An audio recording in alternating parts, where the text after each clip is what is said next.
Ay, mga kabayan, ako'y naririnig na naman at may papakita na naman sa inyo masarap na lutaw. Ito, tayo magsasaing niyang yelo pintunang iyan, tambakaw. Sariwa-sariwa yung nabili ko, isang buaw, ari binawas ko doon sa aking pang sashimi. Napakasarap din mga sashimi ng laman niyan. Ay, para napupugnaw sa dila. Yan ha, mga pinag-uluhan, pinagbuntutan, pinagpangahan. Atin iyang isasaing sa palyaw. Kaya, kita nyo ba ito, mga kabayan? Napakasarap naman yan, tunay kaya tapos sasapinan mo ng papagay ang dahon ng saging, yung aftertaste ng dahon ng saging na yun, nako'y panalong-panalo mga kabayan. Tunay namang marami-rami aring isasayang na rin, talaga lang ako'y talagang hindi maaari na walang patis, kahit sa mga sinangag aking sinasabawan ng patis. Talagang kahit yun yung patis lamang, ako'y makakalantak na. Sarap naman ng patis ng sinani at sa taas may papagaya, mga pinagbalatan yung aking biniling pangtapa, mga pinagtatanggal na balat at mga nakikita ninyong iyan ay sauce, di ba gahoy? Sulit na sulit itong ating pagkakabili ng karning baboy na yan. Tapos itong ating sampalok na kepil na yan, ang ating gagamitin paasim. Huwag yung ilalahat yung isang anong iyaw, talagang napakaasim niyan. Sigun sa dami ng ating sasaing, iyan haw mga kabayan. Talaga namang ako'y para na-excite na agad yan, mga pangang iyaw ng yellowfin tuna, kung tawagin natin sa Tagalog, tambakaw, ayan mga pinagpuluhang yaan. Yung sauce, marsipaw, tawarin na sa mga gilit na yan, pinagbuntutan. Yan, lalagyan natin ng karikit pang asin diyan sa mga ibabaw na yan. Pero yun naman yung matanggal din pag nilagyan ng tubig, mga kabayan. Ayan, yan sabi ko na hindi bagaho. Yan mga kabayan, natin lalagyan ng sapat na tubig na yan, sapat para maging patis natin. Kaya ako nga, gusto ko marami-raming patis dahil patis pala ngay ulam na, ako'y makakalantak na. Tapos may mga gulay-gulay na kasagpay, sauce, marsipaw, tawarin. Ayan, ating sasalang na yan, siyempre, at ang maluto na yan. So, inapay na natin itong ating magical na yan at ito na, ating palyok na yan. Sarap din naman magsahing din sa mga papagayang palyaw, kaya may palyok sa inyo.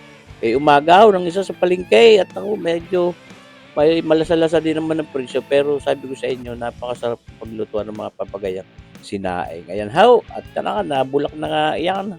Kalipas ng mga 15 minutos, kita nyo baga Kita nyo, sariwa, walang masyadong impurities na lumabas, mga kabad. Maganda rin ang aking pagkakahugas.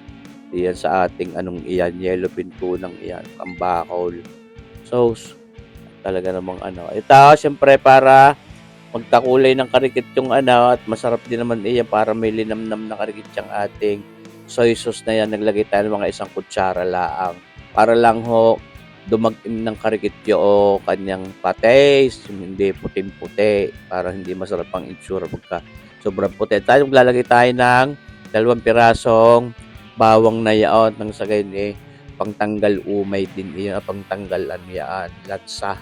Ayan, siyempre ating pwedeng balik-balikin yung mga istang yan sa ibabaw at ang balanse ang luto ay sauce. Yan nga kung tutusin pwede nang iuulam yan, pero gusto ko ay medyo paang-ang at talagang manood yung pinaka niya sa kaibuturan. Ayan, yung kabuong flavor na yan, may asim na, may bawang na papagayaw, may alat, hindi pagay ayos. Tuloy ang ating pagkukulaw, yan kung tutusin na bawasan na natin ng 1 gilid at pasal na gusto na lumantak ni kabayang Commander Mami Lisa. Kita niyo ba ang patis na yaon?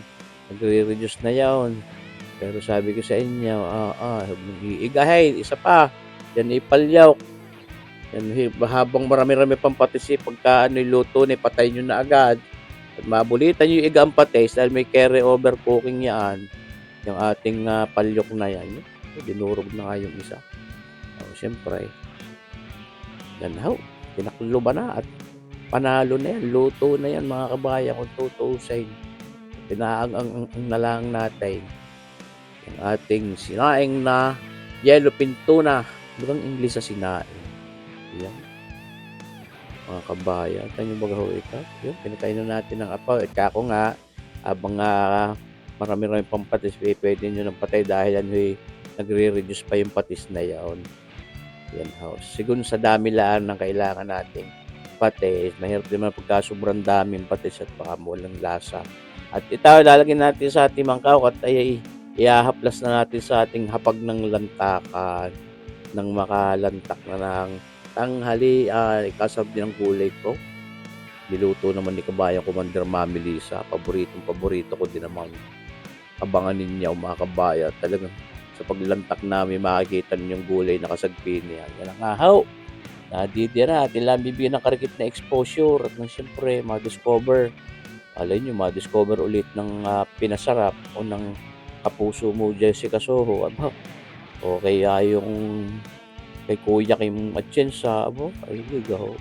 Namibis ko yung mga mga TV show na yung nag-imbita sa akin dati. Diyan nga, mga kabayan, gulay, balatong, ginisang balatong, kahit araw-araw, lalantakan ko yan sa aking hapag ng lantakan. At talagang paborito kayang anong yan, munggong yan kung tawagin niyo, pero ang tawag namin sa amin, balatong.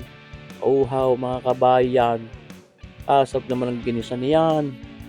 Nabisa ko boy, taas ang kasagpinga yung sinaing nating tambakol na yaw, yellow pinto, tapos may mga papagamit pang sibuyas sa Tagalog at may itlog na pula at may kamatis na papagay. Sasabono rin ng patis niyang ating yellow pinto ng sinaing na yan. Pinagbatukan ng kinuha agad din ni Kabaya. Pero yun naman yung napakasarap din at iba ho ang texture ng laman niya nga sa batok.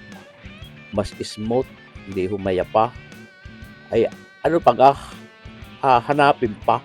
Tapos yung binubong na yun ng isda. Wow, ito rin naman kay mapapalaway din eh. Mapapa-only rice kayo pagkagarningin yung lalantakan.